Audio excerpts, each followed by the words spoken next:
और ये जो मौलिक विधि है, ये जो मौलिक विधि है वो दो तरीके से होगी।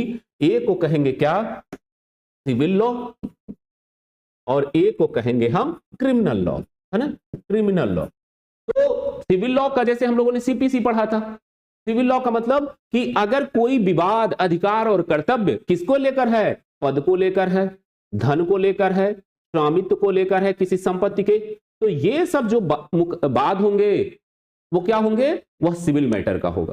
क्रिमिनल मैटर में अगर आपको शरीर को कोई क्षति पहुंचा रहा है, आपकी संपत्ति को कोई नुकसान पहुंचा रहा है, क्षति पहुंचा रहा है, तो ये जो क्षति है, जो संपत्ति को क्षति है, आपका कोई स्कूटर तोड़ दिया, आपका कोई स्कूटर चुरा लिया, कब्जे को लेकर विवाद हो गया, तो ये जो है स्वामित्व नहीं, कब्जा, ध्यान से समझना। सिविल मामले में कब्जे के साथ साथ स्वामित्व भी डिसाइड होता है। हाँ, तो कब्जे के साथ साथ स्वामित्व भी डिसाइड करता है सिविल कोर्ट।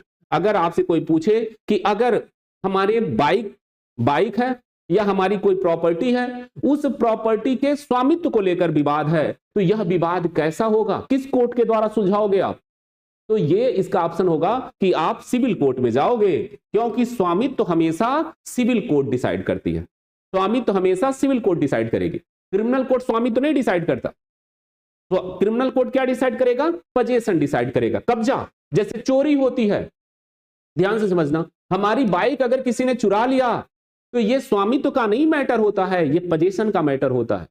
कब्जा यानी आपने देखा कि चोरी स्वयं एक जो उस प्रॉपर्टी का मालिक है वो भी अपनी संपत्ति का चोरी कर सकता है। जैसे कहा जाता है कि क्या कोई व्यक्ति अपनी प्रॉपर्टी को चोरी कर सकता है, क्या कोई ओनर अपनी प्रॉपर्टी को स्वयं चुरा सकता है, तो इसका आंसर क्या होगा, क्या कोई स्वामी अपनी ही संपत्ति को क्या चुरा सकता है। ये क्वेश्चन आपको